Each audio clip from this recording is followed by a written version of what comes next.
एक बिटिया रहा, एक आदमी की बिटिया वक्त शादी लाग एक लड़का के साथ है, तो बपुआ कवा देखे कि लड़का वक्त देख तो ली, तो वहाँ कवा देखे तो लड़कवा दाढ़ी रखाए रहा है। तो बपुआ कहते ये तो मुल्ला है हो, ये का कमाई का खवई छोड़ो, कोनो पैंट बूसट वाला ढूंढो। तो पैंट बूसट वाला मिल गया, जो जैसे ढूंढता उसको वैसे मिल जाता। पैंट बूसट वाला मिल गया, शादी तय हो गई। जब शादी की तारीख आई तो का दुल्हा बनावे खातिर नौभावे चले। पहले ज़माने में यह नौभावा जाता है। तो जब नौभावे चले तो के पैखाना लग गया, तो लेटरिंग मगवा पैखाना करे, और जब पैखाना कह के निकला लेटरिंग से तो नुहरा नुहरा उठ ही नहीं पावे। बाप देखिस तो रोवे ला, कहे साय लाई चढ़ाएगा अब कैसे हुई, उठावे तो नहीं उठ पावे। तो पकड़ के होगा ढकेल उकेल के ले गए डॉक्टर के पास। डॉक्टर साहब देखें तो कहीं नहीं कि ऑपरेशन करे पड़ी ठीक होगी। तो बपुआ रोवेला, कहे डॉक्टर साहब आज के शादी है का दुल्हा बनावे के रिश्तेदार लड़की के यहाँ इंतजार कर रहे हैं, अब ऑपरेशन करियो अल्लाह जाने महीना में ठिका कि 2 महीना में ठिका कैसे हुई। डॉक्टर साहब कहीं घबराओ ना, 2 मिनट लागी। लेके कि ऑपरेशन रूम में और दरवाज़ा बंद की, और 2 मिनट नहीं लाग दरवाज़ा खोली तो सीधा सीधा निकला। तो सबका बड़ा ताज्जुब हुआ, कहीं हाय अल्लाह ये कौन मेरा ऑपरेशन रहा है कि दरवाज़ा बंद हुआ कि फट से खुल गया, ये कौन ऑपरेशन हुआ कि अति जल्दी ऑपरेशन होगा ठीक होगा। तो लोग डॉक्टर साहब से पूछा ला कि डॉक्टर साहब कौन बीमारी रहा जो 2 मिनट नहीं लाग। तो डॉक्टर साहब कहें कोई बीमारी नहीं, पैंट के बटन बूसट में लगाए ली रहा है। पैंट के बटन बूसट में, बताओ ऐसे ऐसे चोंगा पर हैं, पहनिए पैंट चाहे आवे चाहे ना हो कि कहाँ बटन कहाँ लगाए ली। बताओ ऐ नौजवानों, पैंट पहनना नाजायज नहीं है, पहन सकते हो, लेकिन पैंट इस तरह पहनो कि नमाज पढ़ने में उठने बैठने में तकलीफ ना हो। पैंट पहनो तो तुम्हारा जिस्म जाहिर मन की बात, और आखिर में लिख देते हैं अल हदीस अल कुरान। अब उसको देख करके आदमी बहकता है कि अरे कुरान में ऐसा है, हदीस में ऐसा है। ऐ लोगों, मोबाइल की बातों पे भरोसा मत करो। जब मोबाइल पे ऐसी कोई बात आए तो अपने मस्जिद के इमाम से मिलो, मदरसे के आलिम से मिलो कि हदीस कुरान मोबाइल में ऐसा आया, क्या है ऐसा। बड़ा फितने का ज़माना आया है। आज रसूलुल्लाह की शफाअत से इनकार करते हैं, आयत कतर कतर के सुनाएंगे। अब आयत कतरेंगे तो ईमान रह जाएगा। दुनिया के सामान कतरे लागो तो सामान गायब हो जी। जैसे बताते हैं नवाब साहब थे, नवाब साहब के ससुराल से दावत आई। सब दावत और होते, ससुराल वाली दावत बड़ी अहम होती। जब ससुराल से दावत है, नवाब साहब के पैजामा रहा है पुरान, तो सोची नहीं ससुराल मामला ला नवा पैजामा सियाई ली। तो गए कपड़ा लेके आए पैजामा के, और दर्जी के पास लेके गए दीन। दर्जी बड़ा ईमानदार रहा, जत्ता कपड़ा रहा सबके पैजामा बनाए दी। अब जब नवाब साहब लाए नहाए के पहनी तो वहाँ पंजा वंजा सब गायब। तो कहीं वो दर्जी तो लंबा कही दी। तो लेके कि अपनी बीवी से कहा लगी, बीवी तेरे मैके से दावत आई है। पैजामा दर्जी ने लंबा कर दिया, जराई का 4 अंगुल काट के ऊंच कर दो। तो 65 साल के खुर्राइट बुढ़िया, गाल छुहारा मेर, मुँह में दांत नहीं, पेटे मात नहीं, नवाब पर बरस पड़ी। कहते रखो यार पैजामा, शाम हो गए खाना देखी कि तुम्हारा पैजामा देखी। लेकिन अब ससुराल के दावत के मामला रहा है तो नवाब साहब पैजामा उठे पतोइया थी गए। उससे कहें बिटिया पैजामा लंबा होगा, 4 अंगुल काट के का ऊँच कर दो। तो 14 सद्दिक पतोइया वह गुर्राई गए। कैसे रे अब्बू रखो हार तुम, देखा जी बात में। तो पैजामा लेके बिटिया के पास गए। बिटिया वो कहे अब्बा का पागल हो गए, सुबह न हो रखो हार तक। बहनिया से कहें तो बहनियों डांट दी। कह रहे भाईजान का होगा है तुमका, रखो काल देखा जाए। मजबूर हो के बिचरो नवाब साहब खूंटी पर पैजामा टांग दी। खाना खाए के घर वाले सोए गए, नवाबो साहब सोए गए। थोड़ी देर बाद नवाब साहब के बीवी की आंख खुली तो सोचिन हाय हमारा आदमी हमका इतना मानत जानत है, एक काम कही हम नहीं किया, हमरे आदमी का कितना दुख हुआ हुए। बग गए और खूंटी से पैजामा उठे सो 4 अंगुल काट के सी के टांग दिए, सोए गए। थोड़ी देर बाद पतोहिवा जागी तो वह कही हाय हमार ससुर अत्ता मानत जानत है और तनिक काम कहीं नहीं सुने, हमरे ससुर का कितना दुख हुआ हुए। ब उठी गई खूंटे से वहू पैजामुआ उठाईस और 4 अंगुल काट के सी के टांग दिए, सोए गए। कुछ रात बढ़े बिटियवा जागी तो बिटियवा कही हाय हमारा अब्बा इतना मानत जानत है, थोड़ा काम कहीं हम नहीं सुने, हमरे अब्बा का कितना दुख हुआ हुए। वह बिटियवा उठी गई खूंटे से पैजामा उठाईस और 4 अंगुल काट के सी के टांग दिए, सोए गए। खुद सुबह होए से पहले बहिनियाँ जागी तो वह कही साहब भैजान हम करता माना जाने थे, थोड़ा काम कहीं नहीं सुने, हमरे भैजान का कितना तकलीफ हो। वो बहनियाँ उठी गई खूंटे से पैजामा उठाईस और 4 अंगुल काट के सी के टांग दिए, सोए गए। सुबह जब भय तो नवाब साहब की बीवी कहा था अरे जाओ पैजामा सही कह दिया है पहन लो। अब नवाब साहब की खुशी ठिकाना नहीं, जल्दी जल्दी नहाए नो, नहाए के बाद गए खूंटे से पैजामा उठे और जब पैजामा पहने तो पैजामा का हुआ नेकर हो गया जी। तब पैजामा तब नवाब साहब अपन खोपड़ी पीटे लगे, कहीं हाय ला यू का हो गया। पैजामा कतरा गया तो पैजामा के बजाय नेकर हो गया और कुरान की आयत कतरी जाएगी तो ईमान कहाँ रह जाएगा। जी सच्ची बात है बेशक। ऐ लोगों कोई भी बात सुनो तो पूरी बात सुनो, अधूरी बात ना सुना करो। नबी शफाअत करेंगे। बहरहाल नबी से मोहब्बत करो, मोहब्बत रसूल ही सबसे बड़ी दौलत है। बेशक बेशक। आज आला हजरत का झंडा हर जगह लहरा रहा है, क्यों? मोहब्बत रसूल की बदौलत। बेशक। आला हजरत जिंदगी भर यही कहते रहे, या रसूल अल्लाह तुम्हें जाना तुम्हें माना न रखा गैर से काम। सुभान अल्लाह। तुम्हें जाना तुम्हें माना न रखा गैर से काम। अलिल्लाहिल हम्द में दुनिया से मुसलमान गया। सुभान अल्लाह सुभान अल्लाह। अलिल्लाहिल हम्द में दुनिया से मुसलमान गया। उर्स कर रहे हो कब्रों पे जाया करो। अल्लाह के नबी फरमाते ज़ूरुल कबूरा, कब्रों की जियारत किया करो। लिअन्नहा तुदक्किरुल आखिरा, इसलिए कि कब्र तुमको आखिरत की याद दिलाती रहेगी। बेशक बेशक। मौत याद आती रहेगी। कब्रों पे जाया करो, कब्रों की जियारत किया करो। बेशक। लेकिन जियारत करने जाओ तो कैसे करो? कब्र के पास खड़े होकर के बाअदब और जो अल्लाह तुम्हें तौफीक दे पढ़ो, फिर दुआ मांगो। लेकिन आज हम कब्र पे खड़े हो तो किस तरह खड़े हो? दिल्ली में एक मज़ार है हजरत महबूब इलाही निज़ामुद्दीन औलिया रहमतुल्लाह अलैह। हमारी जमात के बहुत बड़े मुहद्दिस गुजरे हैं हजरत मौलाना अब्दुल मुस्तफ़ा आज़मी साहब, जिन्होंने 25 किताबें लिखी, बहुत बड़े आलिम थे। वो हजरत महबूब इलाही निज़ामुद्दीन औलिया की मज़ार पे गए और हाथ बांधे फातिहा पढ़ रहे थे और वही सामने मरकज़ है उन लोगन के। तो उमा में से एक साहब आए और ऐसे हाथ लटकाए और खड़े और मौलाना को घूर घूर देख रहे थे।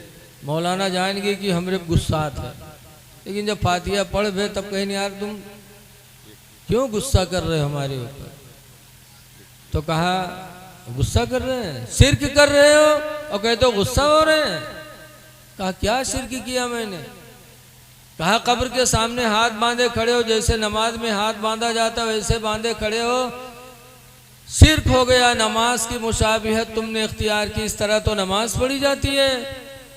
और एक गैरुल्लाह के सामने आप हाथ बांधे खड़े हो, नमाज की मुशाबियत कर रहे हो, शिरक कर रहे हो, फिर कहते हो खफा क्यों हो रहे हैं? तो हजरत ने फरमाया भाई अगर मैंने शिरक किया तो तुमने भी तो शिरक किया। कहा मैंने क्या शिरक किया? कहा तुम हाथ ऐसे छोड़े खड़े हो, ये भी तो नमाज के मुशाबियत है। कहा नमाज में हाथ कहाँ छोड़ा जाता?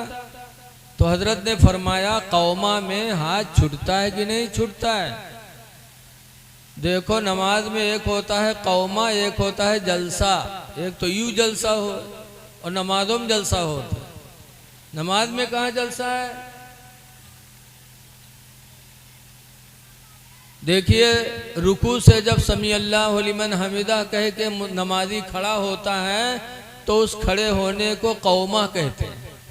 और एक जलसा के बाद, एक सजदा के बाद जब दूसरे सजदा के लिए बैठता है, पहला सजदा करके बैठा तो इस बैठने को क्या कहते हैं इस्लाम में? जलसा।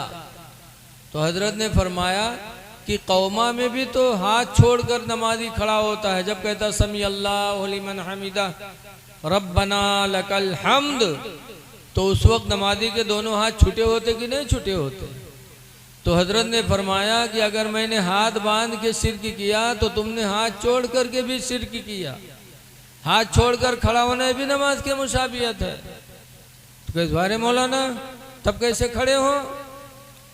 तो हजरत ने फरमाया एक तरीका है वो शिरक नहीं है खड़ा होने का। हाथ बांध कर खड़े हो गए भी नमाज के मुशाबे, हाथ छोड़कर खड़े हो गए भी नमाज के मुशाबे। एक तरीका बचाए खड़े हो, उस तरह खड़े हो गए तो शिरक नहीं होगा। कहा क्या? तो हजरत ने फरमाया जब कब्र के सामने आया करो तो एक हाथ सर पर रखो, एक हाथ कमर पर रखो। जैसे इतना कहा वो खफा हो गया। हजरत ने फरमाया शिरक का तुमने ठेका ले लिया है, हर बात पे शिरक। शिरक कहते हैं इंसान अल्लाह के अलावा किसी दूसरे को खुदा मानकर उसकी इबादत करे, इसका नाम है शिरक। लेकिन जिसको देखो उसको शिरक। बहरहाल है लोगों, कब्रों की जियारत किया करो। कब्रों पे जाने से मौत याद आती है। साहबे किराम मौत को याद करते थे तो गुनाह से बचते थे। हर वक्त मौत का ध्यान था उन्हें। हजरत उमर फारूक आजम रदी अल्लाह ताला अन्हु के साहिबजादे अब्दुल्ला मदीने के मदरसे में पढ़ते थे। एक दिन नहीं गए तो हजरत उमर ने कहा बेटा पढ़ने नहीं गए? कहा जब तक आप मुझे नया कपड़ा नहीं बनवा के दोगे मैं नहीं जाऊंगा। कहा क्यों बेटा? कहा ये कपड़ा पहन के पुराना, मैं कल पढ़ने गया था तो मेरे साथी ने ताना मारा था, कहा था तुम अमीरुल मोमिनीन के लड़के और इस तरह कपड़ा पहन के आते हो, हम सब आम आदमी के लड़के, हम लोग अच्छे कपड़े में आते हैं। तो अब्बा जब तक आप मुझे नया कपड़ा नहीं बनवाओगे मैं नहीं जाऊंगा। तो हजरत उमर रदी अल्लाह ताला अन्हु अमीरुल मोमिनीन थे, पूरी दुनिया के प्रधानमंत्री थे समझो। लेकिन हजरत उमर की सादगी का आलम देखो, अमीरुल मोमिनीन है लेकिन बच्चे को कपड़ा बनवाने के लिए पैसे मौजूद नहीं है। तो अपने खादिम को बुलाया और फरमाया या खादिम इज़हब इला बैतिल माल, ऐ मेरे खादिम तुम बैंक चले जाओ। वकुल खादिन बैतिल माली, और बैंक के मैनेजर से जाके कह दो युती अरबात रूबियत अला इसमें उमर अब्निल खत्ताब दैना, कि उमर के नाम पर वो 4 रुपया कर्जा दे दे। उल्लमा यक़दी शहरी, जब मेरा महीना पूरा होगा तो मेरी तनख्वाह से वो काट लेंगे। जाओ 4 रुपये कर्जा मांग लाओ ताकि मेरे लड़के का कपड़ा बन जाए। अमीरुल मोमिनीन है। वो खादिम बैंक गया। जब बैंक के मैनेजर से कहा तो बैंक के मैनेजर ने कहा कि जाके अमीरुल मोमिनीन से कह दो कि उन्होंने कहा जब मेरा महीना पूरा होगा तो मेरी तनख्वाह से काट लेंगे। जाके कह दो कि इस महीना के मुकम्मल होने तक अपनी ज़िंदगी की ज़मानत लिख के दे दें कि जब तक महीना पूरा नहीं होगा वो जिंदा रहेंगे। जाके ज़मानत लिखवा लाओ। वरना मैं दे दूं और उससे पहले अमीरुल मोमिनीन का इंतकाल हो जाए तब। ये आम मुसलमानों का माल है, कौन देगा? जाके उनसे चिट्ठी लिखवा लाओ कि महीना के पूरा होने तक उनकी जिंदगी की जमानत वो दे दे। वो खादिम आया, हजरत उमर ने फरमाया लाए। कहा हुजूर बैंक का मैनेजर कह रहा है कि जाके कह दो कि इस महीने के मुकम्मल होने तक अपनी जिंदगी की जमानत लिख के दे दे। जब हजरत उमर ने सुना तो रो पड़े और रो करके अपने बेटे अब्दुल्ला के सर पे हाथ रखा। कहा बेटा जाओ पढ़ो, अगर अल्लाह ने जिंदा रखा महीना पूरा हुआ तनख्वाह मिली तो तुम्हारा कपड़ा बनेगा, वरना अल्लाह जो चाहेगा करेगा। बैंक का मैनेजर मुझसे पूरे महीने की जिंदगी की जमानत मांग रहा है। बेटा पूरा महीना क्या, मैं तो अपने जिंदगी की एक लम्हे की भी जमानत नहीं दे सकता। खुदा जाने किस वक्त बुलावा आ जाए। ये सहाबा थे जो हर वक्त मौत को याद करते रहते थे। ऐ लोगों मौत को याद करो। आज हजरत शहीद मर्द रहमतुल्लाह अलैह के उर्स में आप आए हैं। दुनिया से बहुत से लोग जा रहे हैं लेकिन उर्स सबका नहीं मनाया जा रहा है। उर्स उसी का होता है जिसने पूरी जिंदगी अपने खुदा को राजी किया। मौतें भी तरह तरह की आती हैं। आज हमारे तुम्हारे पास मलकुल मौत आते हैं, पता नहीं चलता। लेकिन अल्लाह वालों की शान देखो, मौत किसी को छोड़ा नहीं। हजरत मूसा अलैहिस्सलाम अल्लाह के नबी हैं। हजरत मूसा अलैहिस्सलाम के पास भी मौत का फरिश्ता आया था। आया मौत का फरिश्ता, सलाम किया। हजरत मूसा अलैहिस्सलाम ने जवाब दिया। पूछा कैसे आना हुआ? कहा आपकी रूह निकालने आया हो। मूसा अलैहिस्सलाम ने कहा अभी दीन का काम बाकी है और तू रूह निकालने आ गया। खींच के एक तमाचा मारा मलकुल मौत को, इतनी जोर से मारा कि मलकुल मौत की आंखें बाहर हो गई। बेचारे वापस चले गए। अल्लाह की बारगाह में जाकर कहते हैं अल्लाह की जलाली के पास भेज दिया था, उसने तो तमाचा मारा मेरी आंखें निकल आई। कहते हैं अभी दीन का काम बाकी है। अल्लाह ताला ने अपनी कुदरत से उनकी आंखों को सही फरमाया। फिर फरमाया अल्लाह ने जाओ फिर मूसा के पास और जाके कह दो कि अभी मरना नहीं चाहते हैं तो किसी बैल के पीठ पर हाथ रख दें। जितने बाल उनके हाथ के नीचे पड़ेंगे हर बाल के बदले में उतने साल की उम्र उनकी बढ़ा दी जाएगी। जाओ कह दो बैल के पीठ पे हाथ रख दें। बैल तो आप लोग जानते हुए हो, अब वो पहचाने में दिक्कत है, जगह जगह टहरत है। खेती बचावे का आफत है। एक तो वो बैल है सड़वे और एक हमरे तुमरे इंसानों में यह बहुत से बैल टहलत है। इंसानों में बैल होते कि नहीं होते? बहुत बैल है मेरे तुमरे में। हमारे उधर एक मदरसा चलता है फिर बितनी दरगाह पे, वहाँ के मोहतमिम मौलाना अली हसन फारूकी अलैहि रहमा इंतकाल कर गए। पान ज़्यादा खाते थे हजरत। एक दिन बाहर टहल रहे थे, थूकने की ज़रूरत पड़ी तो मदरसे के एक लड़के से कहा बेटा कमरे में उगलदान रखा उठा लो। तो देहात के लिए का उगलदान कहा जाने, यहूँ बहुत से न जानत हुई हैं। अरे उगलदान जिमा थुक्का जाता गोल गोल होते। लड़का से कहने बेटा कमरे में उगलदान रखा उठा लो। देहात के लड़का जाना न रहे, गवाह पूरा कमरा ढूंढ के चला हुआ। कहे हजरत तुम्हें उगलदान नहीं है? तो हजरत ने फरमाया उसी में है, जाके देख। तो दोबारा फिर गवाह ढूंढ के चला हुआ, जाना तो तब तो उठा लावे। तो हजरत गए, कहा देख वो रखा है उगलदान, उसी को कहते हैं उगलदान। जब वो उठाए देखे तो कहे हजरत इमा कोनो सार थुक मारी से, हजरत इमा कोनो सारा थुक्की से। तो हजरत ने फरमाया बैल कहीं कहीं ले आओ। तो इंसानों में भी बैल होते बेचारे जो नहीं जान पाते कुछ। मूसा अलैहिस्सलाम को जब हुक्म हुआ कि बैल के पीठ पे हाथ रख दो, जितने बाल उनके हाथों के नीचे पड़ जाएंगे उतने साल की उम्र बढ़ा दी जाएगी। हैदराबाद के आदमी हो तो हाथे न रखत पूरी पिठियवा सोहरावत है, कतने बाल आ जाए हमारे अंदर, हाँ मरी ना। हाँ। लेकिन मूसा अलैहिस्सलाम को जब हुक्म मिला तब मूसा अलैहिस्सलाम फरमाते हैं कि उतने साल जब पूरे हो जाएंगे फिर, तो मलकुल मौत ने कहा तो फिर मैं आऊँगा।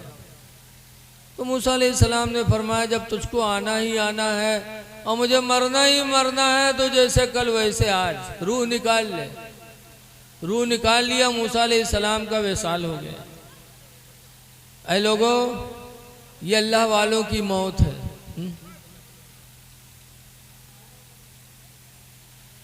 ये अल्लाह वालों की मौत है और हमरे तुमरे में ही है। देखा जाता है बप्पा बीमार है, लड़का घेरे बैठे, अब्बा ये बात अब्बा वो बात, अत्ते में कहता अरे बप्पा गए सट से गायब, हाय बप्पा गए, को आवा को लेके गवा कोई पता नहीं है? तो हम नबियों की बराबरी नहीं कर सकते। अल्लाह ताला ने अपने इंसानों को अलग अलग मर्तबे अता फरमाया। जब मूसा अलैहिस्सलाम के मर्तबे का ये आलम है तो मेरे नबी का मर्तबा कितना बुलंद होगा। मूसा अलैहिस्सलाम तो मुक्तदी हैं, मेरे नबी इमाम हैं। मेराज की रात में हुजूर ने नमाज पढ़ाई थी सबको।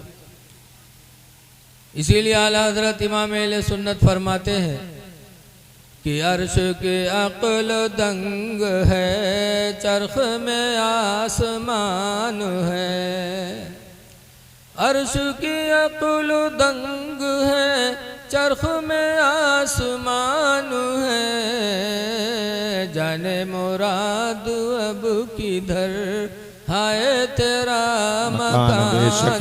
नारे तकबीर, नारे रिसालत, मसलके आला हजरत, जश्न गौसुल वरा, उलमाए अहले सुन्नत, नारे तकबीर, नारे रिसालत। ऐ लोगों, मौत की तैयारी करो और मौत की तैयारी में हमको आपको किन किन चीज़ों को अपनाना है। आज हम सब आशिके आला हजरत हैं, मसलके आला हजरत वाले हैं। बोलो हैं कि नहीं मसलके आला हजरत वाले? जी बेशक। लेकिन है मसलके आला हजरत वालों, जरा गौर करो, अपने सीने पे हाथ रखे, क्या आला हजरत हमसे है राजी? बरेली शरीफ में गुजरात का एक मुसलमान आया, गुजराती। अब आला हजरत से कहा हुजूर कोई वजीफा बता दीजिए, कारोबार नहीं चल रहा, और उसके चेहरे पे दाढ़ी नहीं थी। तो आला हजरत ने फरमाया कि बेटा दाढ़ी रखाना वाजिब है और वजीफा पढ़ना मुस्तहब है, और जब तक वाजिब नहीं पूरा करोगे मुस्तहब को अल्लाह कबूल नहीं करेगा। पहले दाढ़ी रखाओ फिर वजीफा पूछो। गुजराती मुसलमान को कोई वजीफा आला हजरत ने नहीं बताया। वो इंसान बरेली से फिर गुजरात वापस चला गया। कुछ दिनों के बाद जब उसके चेहरे पे दाढ़ी सज गई तब फिर बरेली आया। आला हजरत ने देखा तो मुस्कुराए। आला हजरत फरमाते हाँ बेटा, अब तूने वाजिब को पूरा कर दिया है, अब तेरा मुस्तहब भी अल्लाह कबूल फरमाएगा। बेशक बेशक। फिर आला हजरत ने वजीफा बताया और वो गुजराती मुसलमान गया, वजीफा पढ़ा, माला माल हो गया। आज हम मसले के आला हजरत वाले वो दाढ़ी बनवा रहे हैं। अभी इसी लखीमपुर में हर जगह देखते हैं, अक्सर देखते हैं। एक जगह जलसा हुआ तो एक शायर साहब रहे, कहीं है कोई मसले के आला हजरत वाला जो नारा लगा दे, है कोई दीवाना आला हजरत का? कौनों नहीं खड़ा हुआ, एक ठोर बैलहा खड़ा हुआ, पैंट अलग जाए, बूसट अलग जाए, इतना गंदा, और मुंह में पुकार खाए, मुंह करिया करिया बुझवन के बाहर लागे, और न टोपी न कुछ, खड़ा नारे तकबीर, मसले के आला हजरत। हमने कहा कोई गैर देखेगा तो कितना थुकेगा कि ऐसे ही मसले के आला हजरत वाले होते हैं, ऐसे ही होते हैं। ऐ लोगों, अपने नसीब पे नाज करो कि अल्लाह ताला ने हमको तुमको मसलके आला हजरत वाला बनाया है। बेशक तो दाढ़ियां सजा लो। दाढ़ी किसके लिए? मुसलमानों ही के लिए है। 1,24,000 या 2,24,000 नबी दुनिया में आए, लेकिन किसी नबी ने दाढ़ी नहीं बनवाई। हुजूर के सहाबा हज्जतुल विदा में तकरीबन 1,40,000 सहाबा मौजूद थे, लेकिन किसी सहाबी ने दाढ़ी नहीं बनवाई थी। न किसी सहाबी ने दाढ़ी बनवाई, न किसी नबी ने दाढ़ी बनवाई। ऐ लोगों, उम्मत मोहम्मदिया में 73 फिरके होंगे। एक ही फिरका जन्नत में जाएगा। पूछा गया था वो कौन, तो हुजूर ने फरमाया या मा अना अलैहि व असहाबी, वो वही फिरका जन्नत में जाएगा जो मेरे और मेरे सहाबा के रास्ते पे चलेगा। सुभान अल्लाह, सुभान अल्लाह। तो जो नबियों के रास्ते पर होगा, जो सहाबा के रास्ते पर होगा, वही फिरका जन्नती होगा। सुभान अल्लाह, सुभान अल्लाह। जब सहाबा ने दाढ़ी नहीं बनवाई तो तुम भी न बनवाओ। बेशक आप दाढ़ी मुंडा रहे हो।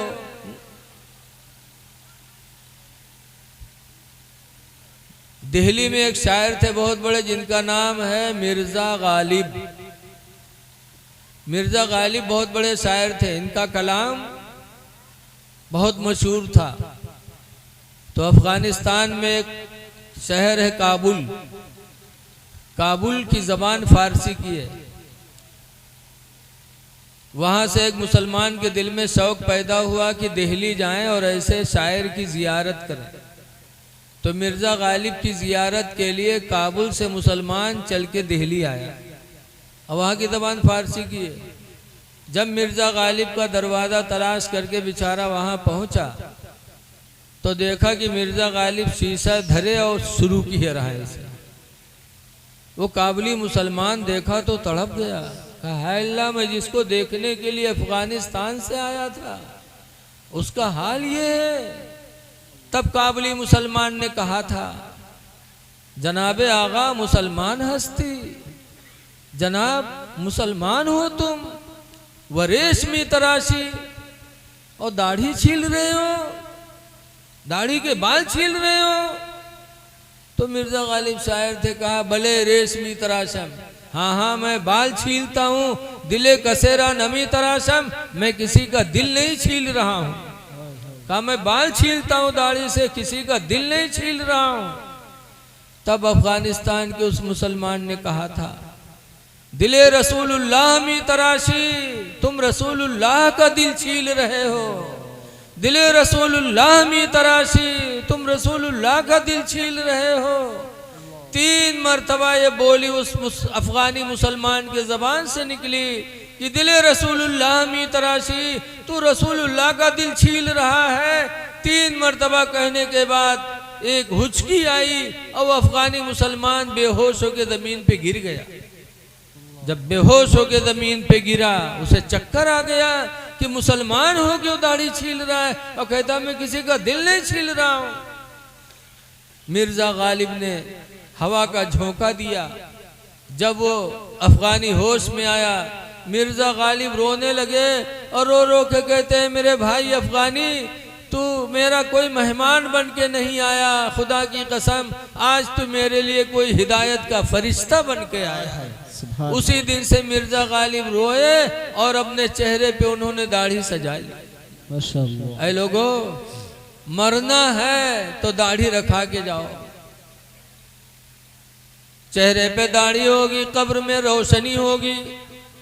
दाढ़ी कब्र में रोशनी का सहारा है। वो अंधेरी कोठरी जिसमें आप रोशनी कैसे पाएंगे? नबी से मोहब्बत है तो चेहरे पे दाढ़ी सजा लो। नबी की मोहब्बत दुनिया से लेके जाओ। आला हजरत इमाम अहले सुन्नत फरमाते हैं लहद में इश्क़ रुख़े शह का दाग लेके चले, लहद में इश्क़ रुख़े शह का दाग लेके चले, अंधेरी रात सुनी थी चराग लेके चले। कब्र में रोशनी अगर होगी तो मोहब्बत रसूल की बुनियाद पर, आमाले सालिहा की बुनियाद पर। इसलिए मुसलमानों, जियो तो मुसलमान बन के जी लो। अल्लाह फरमाता वाला तमूतुन्ना इल्ला व अंतुम मुस्लिमून, ऐ मुसलमानों तुम हरगिज हरगिज न मरो मगर मुसलमान बन के मरो। जाओ दुनिया से मुसलमान बन के। इसलिए मौत का वक्त मुकर्रर नहीं, खुदा जाने किस वक्त बुलावा आ जाए। तो है मेरे नौजवानों, चेहरे पे दाढ़ियां सजा लो। रात मिली है, दिन मिले कि न मिले, इसलिए मौत को याद करो, मुसलमान बन के जी लो। लेकिन आज अफसोस है कि अगर कोई दाढ़ी रखाए लेते तो कि बिहावे जल्दी नहीं लागत। हाँ, हमरे नानपारा में एक मौलाना साहब हैं, उम्र उनके ख़त्म हो चुकी है, सिर्फ दाढ़ी की वजह से उनके बिहाव नहीं हुआ। लेकिन उन्होंने जिद कर लिया कि मैं दाढ़ी नहीं बनवाऊंगा, दाढ़ी की वजह से बिहाव नहीं। एक बिटिया रहा, एक आदमी की बिटिया वक्त शादी ला गई, लड़का के साथ है तो बपुआ गवा देखे कि लड़का वक्त देख तो ली, तो वहाँ गवा देखे तो लड़का दाढ़ी रखाया रहा है। तो बपुआ कहते ये तो मुल्ला है हो, ये का कमाई का खवई छोड़ो, कोनो पैंट बूसट वाला ढूंढो। तो पैंट बूसट वाला मिल गया, जो जैसे ढूंढता उसको वैसे मिल जाता। पैंट बूसट वाला मिल गया, शादी तय हो गई। जब शादी की तारीख आई तो का दुल्हा बनावे खातिर नौभावे चले। पहले ज़माने में यह नौभावा जाता रहा। तो जब नौभावे चले तो के पैखाना लग गया, तो लेटरिंग मगवा पैखाना करे। और जब पैखाना कह के निकला लेटरिंग से तो नुहरा नुहरा, उठ ही नहीं पावे। बाप देखिस तो रोवे ला, कहे साहिल लाई चढ़ाएगा अब कैसे हुई, उठावे तो नहीं उठ पावे। तो पकड़ के होगा ढकेल उकेल के ले गए डॉक्टर के पास। डॉक्टर साहब देखें तो कहीं नहीं कि ऑपरेशन करे पड़ी ठीक होगी। तो बपुआ रोवेला, कहे डॉक्टर साहब आज के शादी है का दुल्हा बनावे के, रिश्तेदार लड़की के यहाँ इंतजार कर रहे हैं, अब ऑपरेशन करियो अल्लाह जाने महीना में ठिका कि 2 महीना में ठिका कैसे हुई। डॉक्टर साहब कहीं घबराओ ना, 2 मिनट लागी। लेके कि ऑपरेशन रूम में और दरवाज़ा बंद की, और 2 मिनट नहीं लाग दरवाज़ा खोली तो सीधा सीधा निकला। तो सबका बड़ा ताज्जुब हुआ कि हाय अल्लाह, ये कौन मेरा ऑपरेशन रहा है कि दरवाज़ा बंद हुआ कि फट से खुलेगा, ये कौन ऑपरेशन हुआ कि अति जल्दी ऑपरेशन होगा ठीक होगा।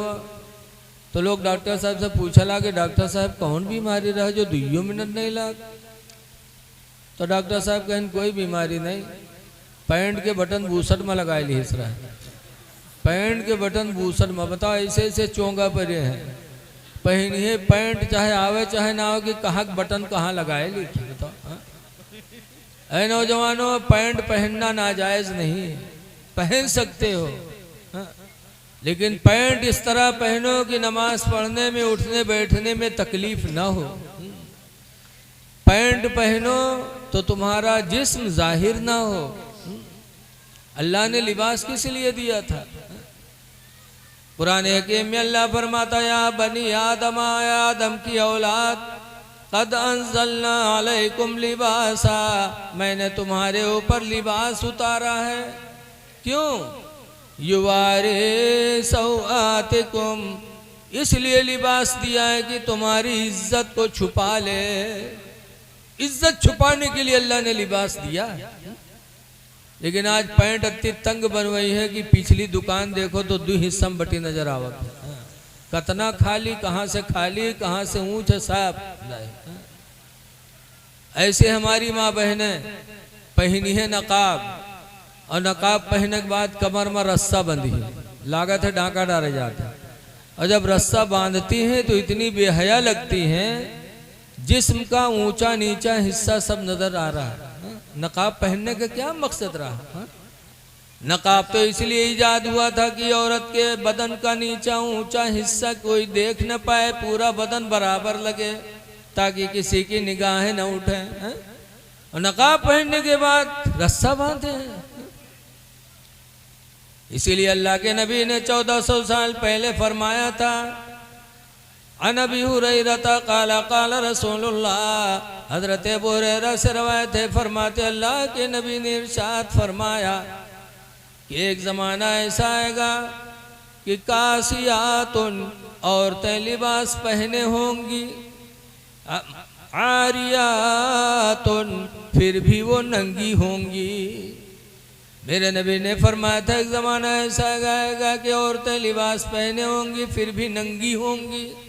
मुमीलातुन माइलात, दूसरे का दिल ले बैठेंगी और अपना दिल उनको दे बैठेंगी। जो नबी ने फरमाया था आज हूबहू हो रहा। शादियों में देख लो, शादियों में हमारी बच्चियों के, हमारी बहनों के कपड़े ऐसे ऐसे होते हैं, ऐसे ऐसे फहश अंदाज की देखने में खुद निगाह झुक जाती। ऐ मेरी माँ बहनों, वो लिबास पहनो कि तुम्हारे जिस्म के हिस्से पर किसी की निगाह न पड़ सके। पैंट बूशर्ट पहनो, इस तरह पहनो कि तुम्हारी इज्जत छुपी रहे। लेकिन देखा जाता आज हमारे नौजवानन के यहाँ कि पंचगानम तो कबू जाइए ना, जुमक दिन जाइए पढ़े, और जुमक दिन जाइए तो कुर्ता पैजामा पहन के ना जाइए, पैंट और शर्ट पहन के जाइए। हाँ, जहाँ से पैंट खत्म हुए से शर्ट शुरू, और के बाद जब नमाज पढ़िए रुकू मैया जाइए तो पैंट खसक के चुतरे पहुँच जाए और शर्ट पीठी पर, आधी दुकान खुल जाती है। और जब सजदम जाते है तो पूरी पूरी। बताओ जुबान नमाज तो गड़बड़ है, पीछे जब देखा थे तुम्हारा सामान उके हाल का हो, उसकी नमाज कहाँ जाएगी। ऐ नौजवानों, वो लिबास पहनो जिससे तुम्हारा सत्र छुपे। अल्लाह ने लिबास इसीलिए उतारा था, और दूसरा मकसद अल्लाह ने फरमाया वरीशा, और इसलिए भी हमने लिबास दिया था ताकि तुम्हारी खूबसूरती को बढ़ा दे। लिबास सतर छुपाना पहले है, खूबसूरती को बढ़ाना बाद में है। लेकिन आज हमारी माँ बहनें समझती हैं कि नहीं, लिबास वो पहनो जो उन बढ़िया लागे। एक आदमी गवा बनारस वहाँ देखे साड़ी की मार्केट, तो एक साड़ी अपने मेहरुआ खातिर ले ली है लाल कलर के, और के बीवी के कलर कौन मिल रहा है, अतनी करिया की तावो फेलू के सामने। और जब लाल साड़ी लेके आवा और रतिया देखे तो बहुत मगन में हो गए, जल्दी जल्दी नहाइस और साड़ी पहने सो के बाद मर्द के सामने गए, पूछा थे देखो हम कौन मिल लागे थे। तो मर्दवा के तुम तो वैसे लागत हो जैसे कोयला के ढेर में आग लग गए हो, बस उन नोच के फेंक दी गाड़ी बक्का लगा। ये बाद में देखो कि हम अच्छे लगते हैं कि नहीं, पहले ये देखो कि अल्लाह ने सतर छुपाने के लिए लिया था, वो हमारी सतर छुपी कि नहीं छुपी। लिबास ऐसा पहनो, और ऐसा लिबास भी ना पहनो जिससे घमंड पैदा हो। घमंड वाला लिबास न पहनो। हजरत अबू जर गिफारी एक सहाबी थे, खाने काबा का तवाफ कर रहे थे। तवाफ करने वाले बहुत से थे, उन्हीं तवाफ करने वालों में एक आदमी कुर्ता पहने था और उसकी कालर, बड़े बड़े नुकीले कालर बाहर निकले थे।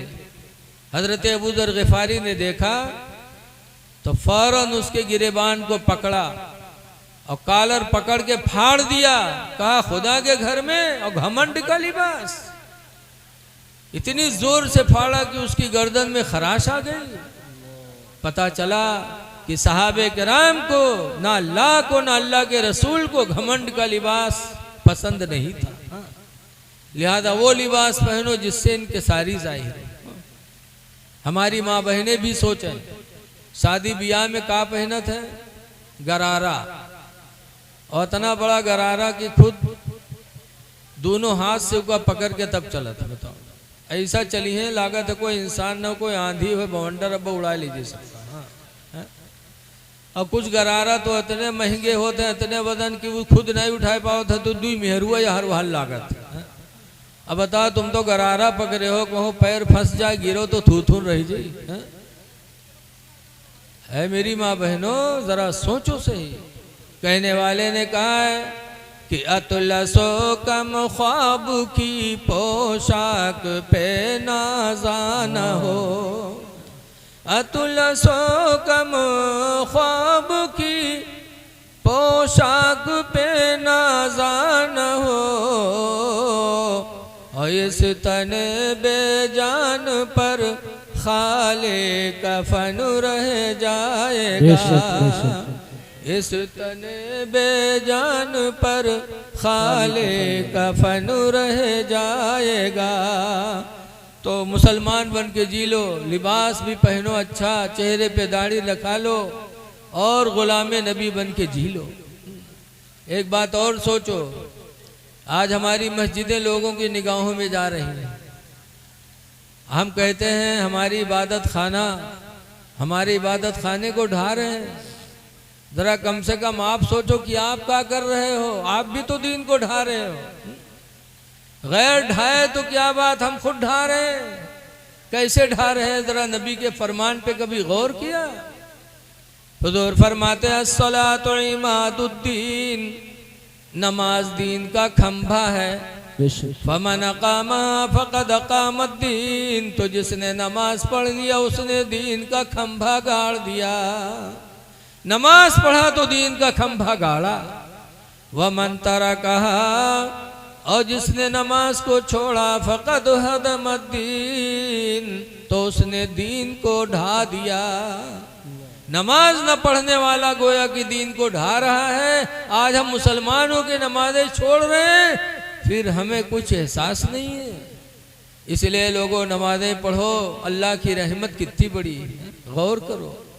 हुजूर फरमाते मन सल्ला सलातल इशाई बिल जमाती, जो नमाज ईशा जमात से पढ़ ले सो जाए। हुजूर फरमाते फकान नमा कामा निस्फल लैल, तो गोया कि उसने आधी रात तक इबादत किया। वमन सल्ला सलातल फजरी बिल जमाती, और जो पूरी रात सोकर सुबह उठकर नमाज फजर बा जमात अदा कर ले, तो नबी फरमाते फकान नमा कामा कुल्लल लैल, तो गोया कि उसने पूरी पूरी रात इबादत किया। इसलिए नमाजें पढ़ो ताकि खुदा की ज़मानत भी हमको आपको नसीब हो जाए। खुदा जामिन नहीं रहेगा। इसीलिए हुजूर सल्लल्लाहु अलैहि वसल्लम ने हज़रत मुआज़ इब्न जबल को यमन का गवर्नर बनाया। और गवर्नर बनाने के बाद फरमाया था कि मुआज़ गवर्नर हो गए, लेकिन एक बात याद रखो, ला ततरुकन्ना सलातम मक्तूबतम मुतअम्मिदा, हरगिज़ हरगिज़ नमाज फ़र्ज को न छोड़ना। फ़इन्न मन तरक सलात मुतअम्मिदा, बस बेशक जिसने नमाज फ़र्ज को जानबूझकर छोड़ा, फ़क़द बरियत मिन्हु ज़िम्मतुल्लाह, तो अल्लाह की ज़मानत उस इंसान से अलग हो जाती। अल्लाह उस बंदे का जामिन नहीं रह जाता। तो हमने नमाजें छोड़ी, खुदा ने अपनी ज़मानत उठा लिया हमसे। अब हम मारे भी जाएंगे, काटे भी जाएंगे, रुसवा भी होंगे, क्योंकि नमाज छूटने से खुदा की ज़मानत छूट गई हमसे। इसलिए नमाजें पढ़ो और अपने माँ बाप की कद्र करो। देखो हज़रत तशरीफ़ ला रहे हैं,